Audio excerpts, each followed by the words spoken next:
Afrique Économie Podcast Maurice, la filière de la canne à sucre en difficulté par Abdallah Ali, champ de canne à sucre. Getty Images. Confrontée à une baisse de sa valeur sur le marché mondial, la filière sucre devient de moins en moins rentable pour Maurice. L'économie de l'île dépend encore des revenus de cette industrie. Des revenus estimés à environ 250 millions de dollars par an. Ces dernières années, les cours du sucre ont baissé de près de 40%. Industrie phare de l'économie mauricienne pendant au moins 30 ans, le sucre est entré dans une longue phase de réinvention depuis 2009, année qui marquait la fin du protocole sucre, qui offrait à l'île un prix et un quota garantis sur le marché européen. Le pays a depuis centralisé sa production, pour passer de 12 à 4 usines seulement. Mais la dégringolade du prix du sucre sur le marché international a plombé les efforts des producteurs, selon Jacqueline Sauzier, secrétaire générale de la Chambre d'agriculture. Le prix du sucre a baissé de plus de 40% sur les 5 dernières années. Nos coûts de production ont également augmenté. Dans nos coûts d'opération, la part de la main-d'œuvre est importante. Ce qu'il faut faire maintenant, c'est réduire nos coûts de production et augmenter nos revenus, pour qu'il y ait un équilibre qui soit correct. Maurice produit désormais autour de 400 000 tonnes de sucre par an, destinées principalement au marché européen. Valorisation des sous-produits de la canne. Pour faire face à la chute des cours du sucre, les cours ont chuté à 319 $ la tonne en avril dernier, alors que le seuil de viabilité pour les producteurs est de 500 $ la tonne, déplore Devesh Doukira, directeur du syndicat des sucres. 90% de la production sont exposés à la fluctuation des prix dans le monde. Il faut rendre cette industrie viable, d'abord en réduisant le coût de production tout le long de la chaîne, des champs aux clients. Ensuite, la canne n'est pas que le sucre, il y a la mélasse et la bagasse qui est un sous-produit de la canne et qui génère 15% de la production électrique dans l'île.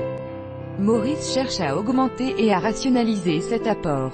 Ce qui est un défi d'une autre nature car les planteurs abandonnent la canne. Kripalou Sungun, la soixantaine et agriculteur, a vu cette industrie se rétrécir décennie après décennie.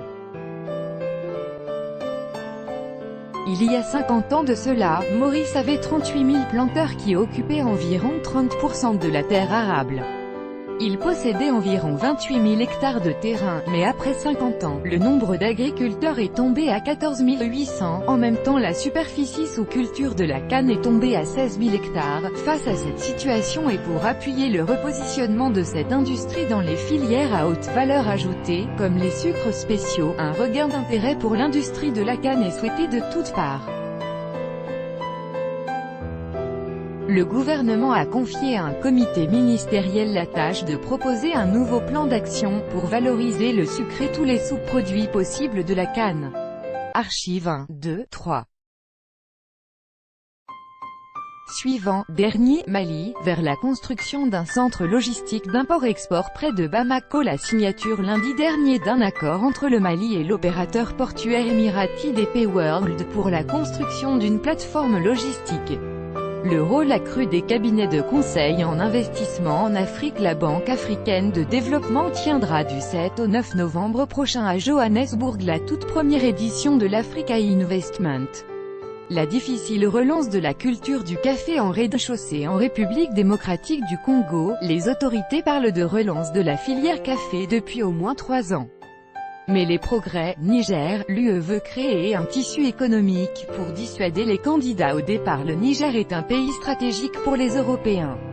C'est par là que transitent la plupart des migrants, qui veulent rejoindre l'Europe.